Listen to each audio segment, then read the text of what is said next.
Hello, friends. Welcome to Creative Medicine. In this lecture, we will learn about. Then we have septal perforation. So what do you see in septal perforation? In septal perforation, we have a septum, and in the septum there is a small hole in the septum. Okay, that is septal perforation. This septal perforation can be of the perforation can be of cartilaginous septum, or it can be of bony septum. So whatever the septal perforation is, either it is of cartilaginous part or either it is of bony part, there will be this part, if there is a perforation, this part becomes weaker, and saddling can occur. That is one thing. Now we will see etiology.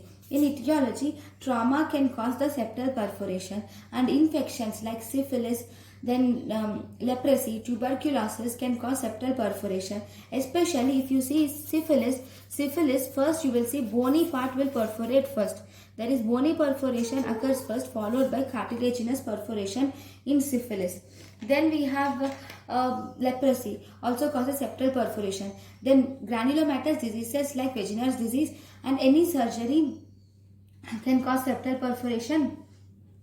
Then it can occur as a complication of septal abscess or septal hematoma, and even poisons like cocaine, topical steroids and decongestants can cause septal perforation. And even some tumors, tumors like chondrosarcoma and granuloma can also cause septal perforation. So whatever the causes are, the septal perforation has occurred. So in the septal perforation, we will have to treatment symptoms are, it depends upon the place of the septal perforation and size.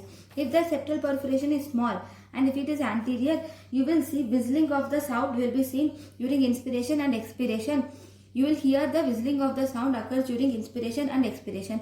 If the septal perforation is large, then there will be crust formation, and that crust will obstruct the nose, and slowly it might bleed also.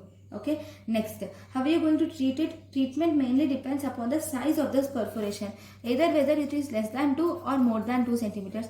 If it is less than 2 centimeters, you can just put a small button like things in the septal perforation. Okay, so that is one thing. Or else, if it is less than 2 centimeters, if it is smaller perforation, then you can close it with flaps. Less than 2 centimeters can be closed with flaps. Whereas more than 2 centimeters, because it is bigger one, it is difficult to close with flaps. Because it is bigger, it is difficult to close with flaps. We can use the buttons, elastic buttons can be used to close the perforation. Thank you. Thank you, and thank you for watching.